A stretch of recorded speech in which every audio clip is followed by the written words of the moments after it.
Olá, senhores. A gente vai começar, então, conforme a gente tinha conversado, a nossa parte de revisão. E a gente começa a nossa revisão falando de hidrostática, ok? Eu sei que todos vocês já viram, seja comigo ou seja com o professor Renato, vocês viram essa parte de hidrostática. Então, aqui, como eu falei, é uma revisão só para a gente recordar os conceitos mais importantes e tudo mais para a gente poder tocar para frente, tá legal? Para a gente ir relembrando no passo a passo, para também não ficar nada atropelado, a gente começa lá do basicão falando de densidade, ou densidade absoluta, que a gente em geral chama pela letra Rho, certo? É a letra grega Rho, beleza? E a gente, eu sei que algumas pessoas chamam de D, por exemplo, eu particularmente não gosto muito, só para não confundir com outras coisas, tipo distância, coisa do gênero. E a densidade, como a gente sabe bem, densidade é massa sobre volume, certo? Onde eu tenho a massa do corpo pelo volume dele. No sistema internacional, o padrão de massa é quilograma, o padrão de volume metro cúbico. Portanto, no sistema internacional, densidade é quilograma por metro cúbico. Nada impede que a gente tenha outras unidades, como, por exemplo, uma unidade muito comum é o grama por centímetro cúbico. Essa unidade, por exemplo, é bastante comum. Não é do sistema internacional, mas é uma unidade bastante comum. Legal? Outro detalhe, a gente tem um conceito extremamente importante, que é o conceito de pressão.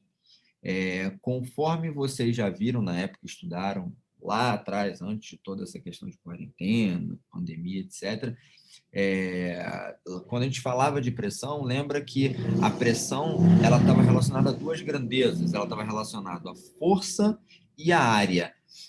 Eu tinha, portanto, que a pressão era a razão de força sobre área. E a gente, via de regra, trabalha com pressão quando a grandeza força não é suficiente para tratar o que a gente precisa. Então, em muitas ocasiões, só saber a força que é aplicada num determinado corpo, num determinado objeto, numa determinada superfície, não é suficiente para o que eu quero, porque eu preciso saber como que está distribuída a aplicação dessa força, se ela é aplicada numa área menor, numa área maior, eu aplicar uma determinada, eu tenho uma áreazinha aqui, ó, eu aplicar uma determinada força aqui é uma coisa, eu aplicar numa areazinha desse tamanho a mesma força, já é outra coisa, certo? Isso daqui gera para mim uma pressão muito maior do que nessa outra situação aqui. Tá legal? Isso eu sei por quê? Porque pressão é força sobre área.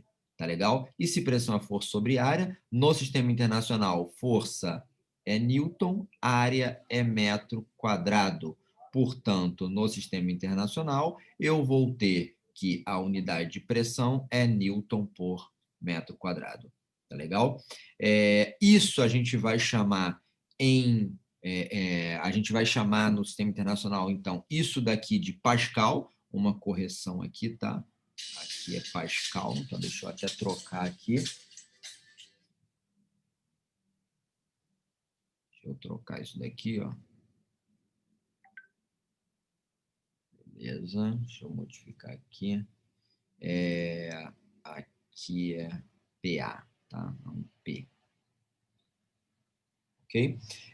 Beleza? Então, a gente tem que a unidade do sistema internacional de pressão, Pascal. Tá legal?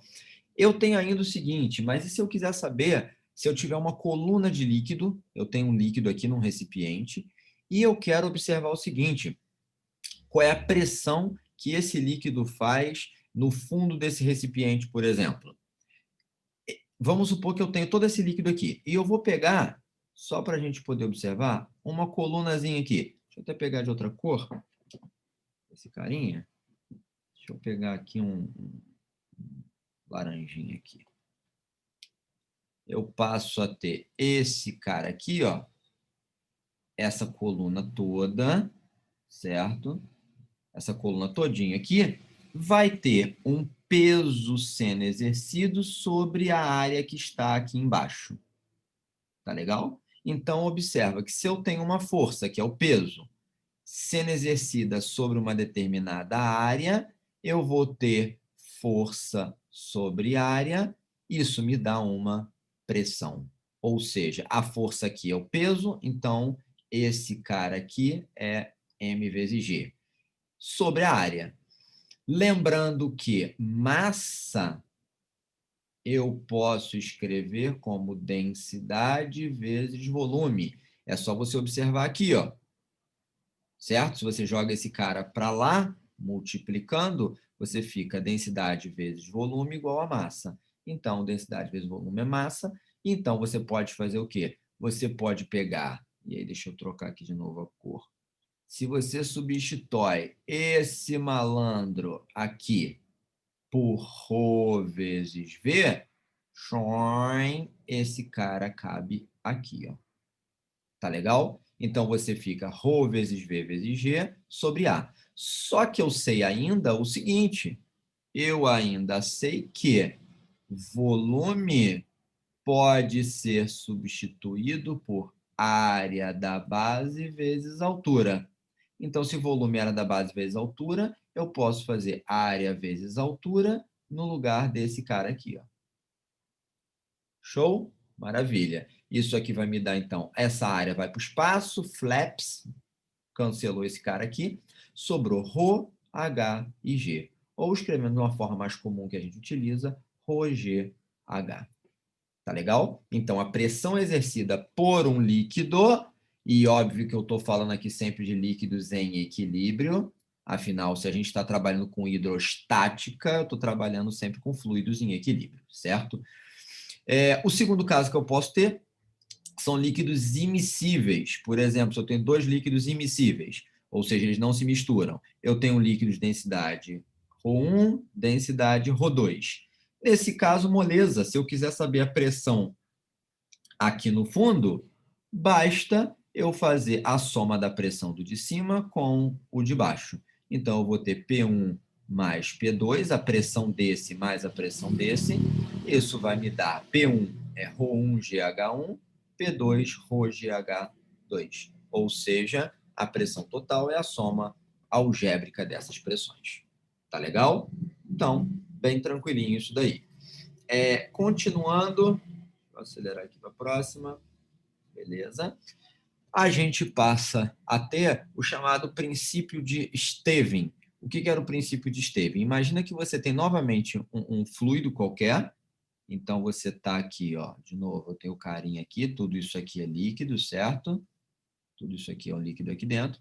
E eu vou pegar dois pontos em alturas diferentes. Então, por exemplo, eu peguei esse cara no ponto 2, esse cara no ponto 1.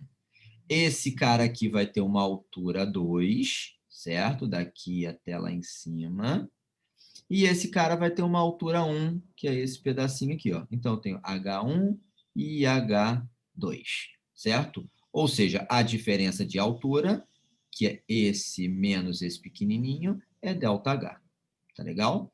E aí, o que eu passo a ter? Se eu quiser saber a diferença de pressão entre esses caras, ou seja, ΔP, diferença de pressão, vai ser o P2 menos o P1. A pressão no 2 menos a pressão no 1. Isso vai me dar, então, ρgH2 menos ρgH1. Nota que a densidade e gravidade são iguais nos dois, só muda a altura. Posso botar, então, esse cara e esse cara aqui, ó, H2 e H1, posso botar em evidência. Perdão, posso botar entre parênteses, porque eu posso jogar ρ e G para evidência aqui. Então, fica ρg, H2 menos H1. Só que H2 menos H1 é justamente esse ΔH. Ou seja, eu fico com ρg, ΔH. Isso significa que essa expressão é muito parecida com o que a gente já tinha antes. A pressão não era ρ, G, H. A única diferença é que antes era P e H e agora é ΔP, ΔH. Mas a expressão é a mesma.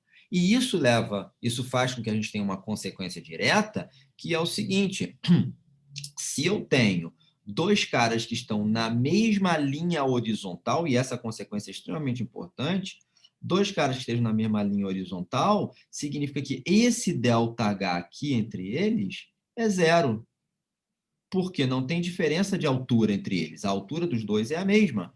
Se o ΔH é zero, olha para isso aqui, ó. A gente não tinha ΔP, OG, ΔH. Se esse malandro é zero, consequentemente, esse cara também tem que ser zero.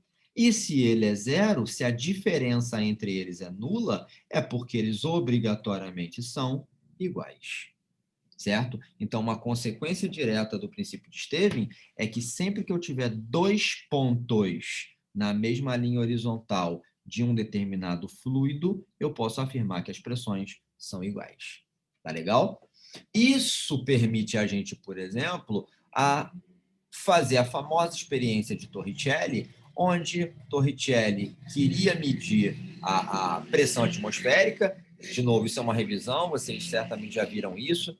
Então, aqui é para a gente ir relembrando, mas lembra que a gente tinha que o que foi a experiência de Torricelli? Você tinha um recipiente, onde esse recipiente tinha mercúrio líquido. Tá legal? Isso aqui é mercúrio líquido. E você tinha um outro recipiente, tipo um tubo, que também tinha mercúrio líquido. O que Torricelli faz? Ele pega esse recipiente que está completamente cheio de mercúrio líquido e ele vira esse recipiente aqui dentro, nesse cara que tinha mercúrio até uma determinada altura. Quando ele faz isso, ele fica com essa situação aqui, ó. Essa situação agora. Ok? Com essa situação, o que você vai observar? Observa que nesse ponto 1 e nesse ponto 2, em ambos eu tenho mercúrio, porque aqui e aqui é mercúrio.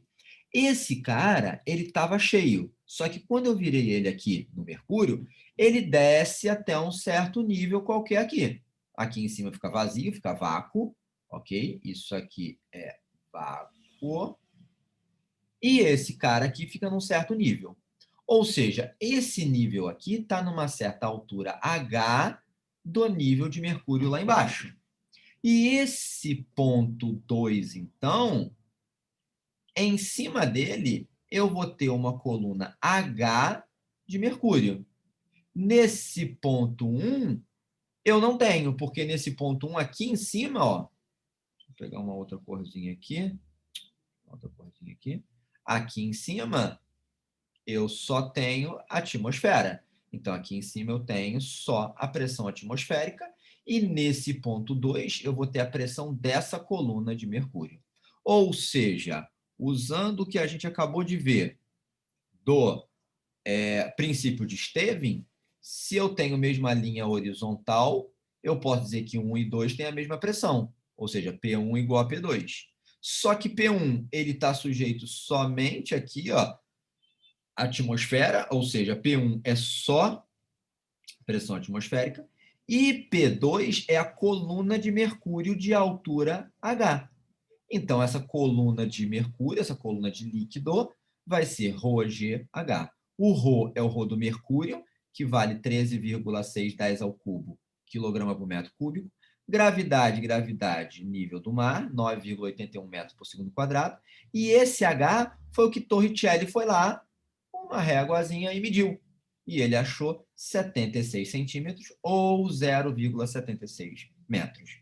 Fazendo essa multiplicação toda, você passa a ter 13,610 ao cubo, que é o ρ, gravidade 9,81 e 0,76, que é a altura. Multiplicando tudo isso, a gente acha, então, que, ou melhor, Torricelli encontrou que a pressão atmosférica ela é aproximadamente 1,0110 a quinta Pascal. E isso faz com que a gente tenha a definição de que a unidade tão famosa conhecida como ATM, ela seja 10 a quinta Pascal, justamente porque a pressão atmosférica a nível do mar é esse cara aqui. Então, 1 ATM é 10 a quinta Pascal. Beleza, pessoal? Conforme a gente tinha combinado antes, a gente vai fazer videozinhos curtos e eu continuo no próximo vídeo a nossa segunda partezinha dessa revisão de hidrostática para a gente finalizar. Tá legal? Até daqui a pouquinho. Valeu!